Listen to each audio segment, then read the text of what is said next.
নারকেল,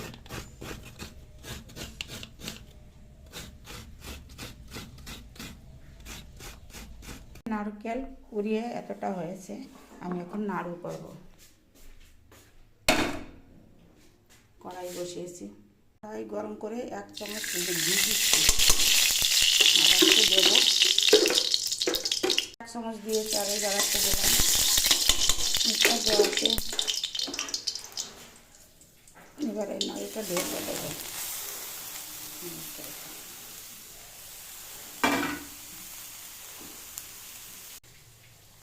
এবার গুড় দেবো।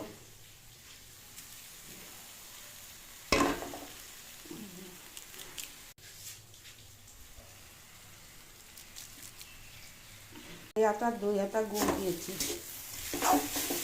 নাড়াচাড়া করে মিলিয়ে নেব। দেখলাম আর একটু লাগবে, তাহলে এই 3 হাতা গুড় দিয়েছি।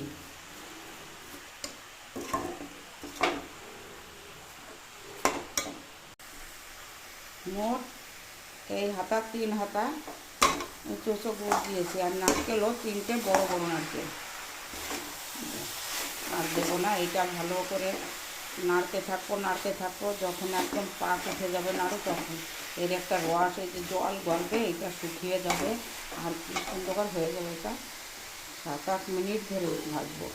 দেখো একদম জল গলে আছে, গুড়ের জল।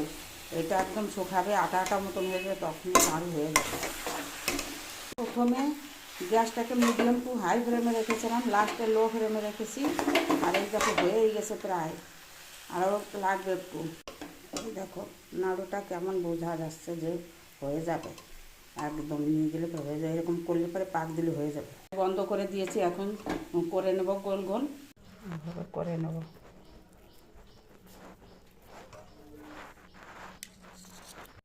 একটা একটা করে এরকম সব করে নেব, একদম হয়ে গেছে।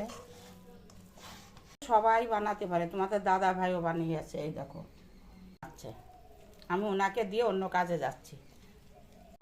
এমনি করে সমস্ত নাড়ুগুলো করতে হবে, আর দেখাবো না এই ভিডিওতে, কারণ সময় কম। পাটিসাপটা পিঠার জন্য আবার তৈরি করছি, অনেক ঝামেলা আছে। তাই এই দেখো আমি এখানে 2 কৌটো চাল নিয়েছি, এটা ভিজিয়ে রেখেছি গতকাল। এখন পিষিয়ে রাখবো সকালে, আর বিকেলবেলা আমি পাটিসাপটা বানাবো। আশা করি দেখাতে চেষ্টা করব। আমি এখন এই আতপ চাল ভালো করে ধুয়ে এই দুধের প্যাকেট, এই দুধ দিয়ে আমি পিষিয়ে নেব, ভিজিয়ে রাখবো।